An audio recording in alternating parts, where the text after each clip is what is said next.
اللهم صل على سيدنا محمد وعلى آل سيدنا محمد. أعوذ بالله من الشيطان الرجيم. بسم الله الرحمن الرحيم.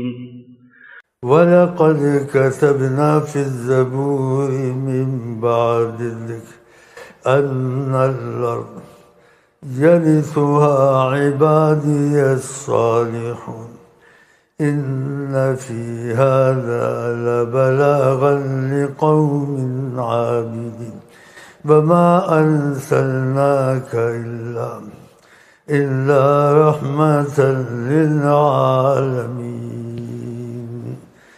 صدق الله العظيم وصدق رسوله النبي الكريم، ونحن على ذلك من الشاهدين والشاكرين. اللهم صل على سيدنا محمد وعلى آل سيدنا محمد.